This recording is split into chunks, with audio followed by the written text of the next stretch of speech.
नमस्कार, एनिमनी चैनल में आप सबका स्वागत है। तो आज है 18 फरवरी। तो आज के करंट अफेयर के बारे में चर्चा कर लेते हैं। उससे पहले आप प्लीज़ एनिमनी चैनल को लाइक कीजिए, सब्सक्राइब कीजिए, कमेंट कीजिए और नोटिफिकेशन बेल आइकन को प्रेस कीजिए, जिससे आप तक हमारी वीडियो पहुंचती रहे।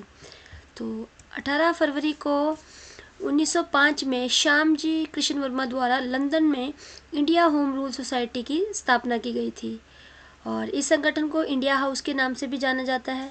ये संगठन भारत में ब्रिटिश शासन के खिलाफ आज़ादी के लिए बनाया गया था और श्यामजी कृष्ण वर्मा एक भारतीय देशभक्त और वकील और पत्रकार दोनों थे। तो चलिए स्टार्ट करते हैं। पहला क्वेश्चन है, सरकारी स्वामित्व वाले बीएसएनएल ने 17 वर्षों के बाद वित्त वर्ष 2024-25 की तीसरी तिमाही में कितना मुनाफा कमाया?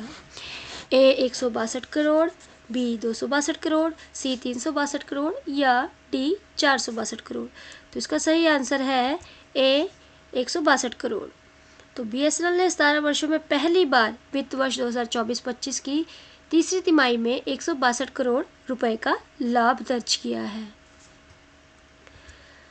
दूसरा क्वेश्चन है, हाल ही में जारी जलवायु जोखिम सूचकांक 2025 में भारत को कौन सा स्थान दिया गया है? ए पहला, बी तीसरा, सी छठा या डी सातवां। तो इसका सही आंसर है सी छठा। भारत को क्लाइमेट रिस्क इंडेक्स 2025 में छठा स्थान दिया गया है, जो जलवायु परिवर्तन को प्रभावों को दर्शाता है। India has been ranked 6 in The Climate Risk Index 2024 reflected its vulnerability to climate change. तीसरा क्वेश्चन है, विश्व सरकार शिखर सम्मेलन WGS 2025 भविष्य की सरकारों का निर्माण थीम के तहत कहाँ आयोजित हुआ? Where was the World Government Summit 2025 held under the theme Building the Governments of the Future? A Tehran, B Dubai, C Kuwait या डी सिंगापुर। इसका सही आंसर है बी दुबई। विश्व सरकार सम्मेलन शिखर सम्मेलन 2025 दुबई में आयोजित हुआ, जिसका मुख्य विषय भविष्य की सरकारों का निर्माण था। The world government summit 2025 was held in Dubai under the theme building the governments of the future. चौथा क्वेश्चन है, नए आयकर विधेयक 2025 की जांच के लिए निम्न सदन में से कितने सदस्य परवर समिति का गठन किया गया है? How many members of the lower house select committee have been form to investigated the new income tax bill 2025?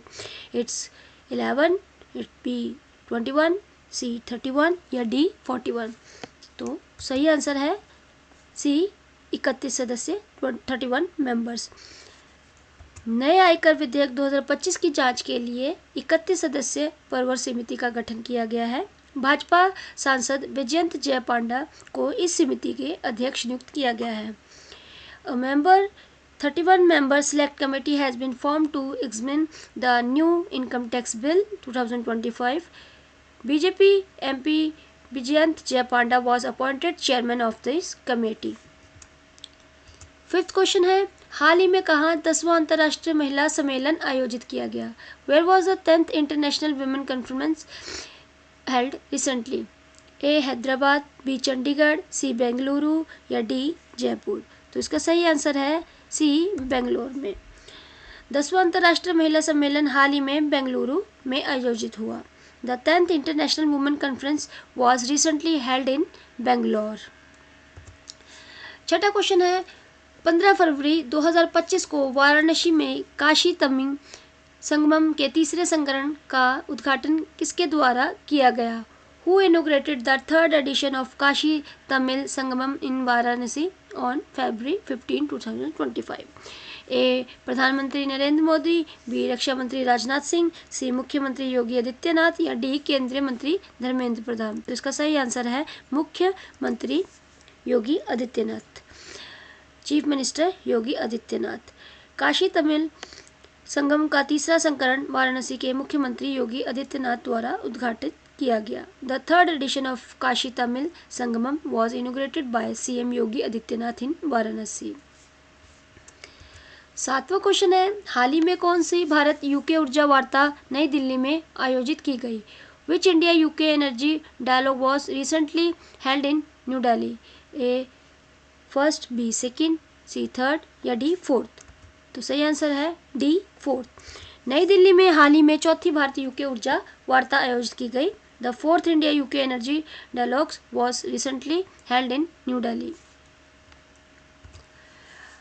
8वां question है, भारत में हरित वित्त को बढ़ावा देने के लिए सीडीबी ने किस देश के साथ 100 मिलियन अमेरिकी डॉलर का समझौता किया है?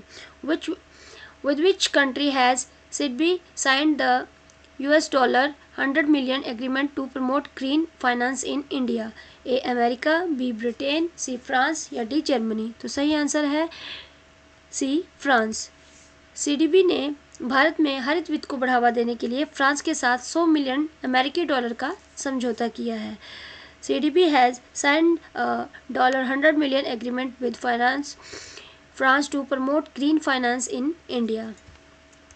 9th क्वेश्चन है, हाल ही में राष्ट्रपति द्रौपदी मुर्मू ने कहा आदि महोत्सव 2025 का उद्घाटन किया। Where as president Draupadi Murmu recently inaugurated Aadi Mahotsav 2025? A Bengaluru, B नई दिल्ली, सी मुंबई या डी हैदराबाद? तो सही आंसर है बी नई दिल्ली। राष्ट्रपति द्रौपदी मुर्मू ने हाल ही में नई दिल्ली में आदि महोत्सव 2025 का उद्घाटन किया।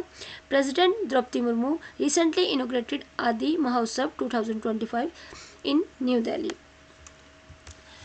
10वां क्वेश्चन है, विश्व व्हेल दिवस प्रति वर्ष फरवरी के 3 को मनाया जाता है। World whale day is celebrate every year on the 3rd of फरवरी। ए शनिवार, बी रविवार, सी सोमवार या डी मंगलवार? तो इसका सही आंसर है बी रविवार। विश्व व्हेल दिवस हर साल फरवरी के 3 रविवार को मनाया जाता है। World whale day is celebrated every year on the 3rd Sunday of the फरवरी। 11th क्वेश्चन, हाल ही में किस केंद्र शासित प्रदेश यूटी में आयुष्मान भारत वय वंदना योजना का शुभारंभ किया गया है? In which UT has Ayushman Bharat Vaya Vandana Yojana been launched recently? A Delhi, B Pondicherry, C Chandigarh या डी लक्षद्वीप? तो इसका सही आंसर है बी पौंडीचेरी। हाल ही में पौंडीचेरी में आयुष्मान भारत वय वंदना योजना का शुभारंभ किया गया है, जो वरिष्ठ नागरिकों के लिए एक सामाजिक सुरक्षा योजना है। Ayushman Bharat Vaya Vandana Yojana has recently been launched in Pondicherry. It is social security scheme of senior citizen. 12वां क्वेश्चन है, भारत टैक्स 2025 जिसका आयोजन 14 से 17 फरवरी तक भारत में किया गया है, किससे संबंधित है? Bharat Tex 2025 which is being organized in India from 14-17 फरवरी इज रिलेटेड टू? ए कर व्यवस्था, द टैक्स सिस्टम, बी कपड़ा उद्योग, टेक्सटाइल इंडस्ट्री, सी फुटवेयर उद्योग, फुटवेयर इंडस्ट्री, डी खाद्य प्रसंस्करण उद्योग, फूड प्रोसेसिंग इंडस्ट्री? तो इसका सही आंसर है कपड़ा उद्योग, textile industry.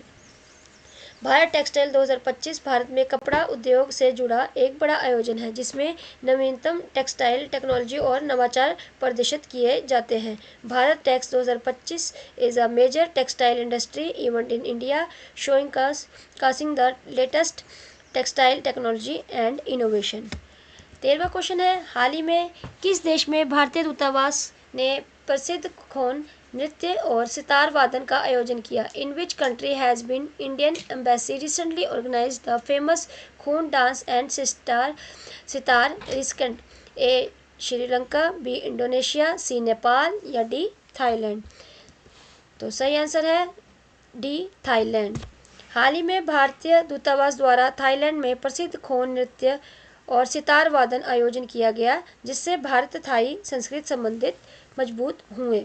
The Indian Embassy recently organized the famous Khon dance and sitar rectican, the Thailand strengthening India-Thailand culture ties।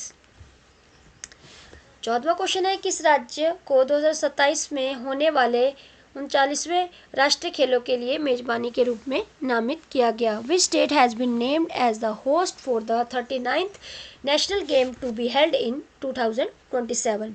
A Sikkim, B Punjab, C Meghalaya या डी मिजोरम? तो सही आंसर है सी मेघालय। 2027 में होने वाले 49वें राष्ट्रीय खेलों की मेजबानी मेघालय करेगा, जिससे पूर्वोत्तर भारत में खेलों के विकास को बढ़ावा मिलेगा। Meghalaya has been named as the host for the 39th national game in 2027, promoting sports development in North East India. आखिरी और 15वां क्वेश्चन है, एक रिपोर्ट के अनुसार महाकुंभ 2025 में अब तक कितने करोड़ से अधिक श्रद्धालुओं ने स्नान किया है? According to a report, more than how many crore devotees has taken bath so far in Mahakumbh 2025? A 20 crore, B 30 crore, C 40 crore या डी 50 करोड़। तो इसका सही आंसर है 50 करोड़। एक रिपोर्ट के अनुसार अब तक महाकुंभ 2025 में 50 करोड़ से अधिक श्रद्धालुओं स्नान कर चुके हैं, जो इससे दुनिया का सबसे बड़ा धार्मिक आयोजन बनता है। According to a report, more than 50 crore devotees has been taken in bath Mahakumbh 2025 so far, making it the world largest religious gathering. तो इसी तरह एनीमेनी चैनल को देखते रहिए, लाइक कीजिए, सब्सक्राइब कीजिए, शेयर कीजिए और बेल आइकन प्रेस कीजिए, जिस तक मेरी वीडियो आप तक पहुंचे। और वीडियो को शेयर भी करते रहिए, जिससे जो आपके कोलीग्स, फ्रेंड्स, रिश्तेदार प्रिपरेशन कर रहे हैं किसी भी एग्ज़ाम के लिए, उनको इससे मदद मिले। और इसी तरह एनीमेनी चैनल को प्यार स्नेह देते रहिए और सब्सक्राइब तो ज़रूर कीजिए। और आपका दिन शुभ हो। धन्यवाद।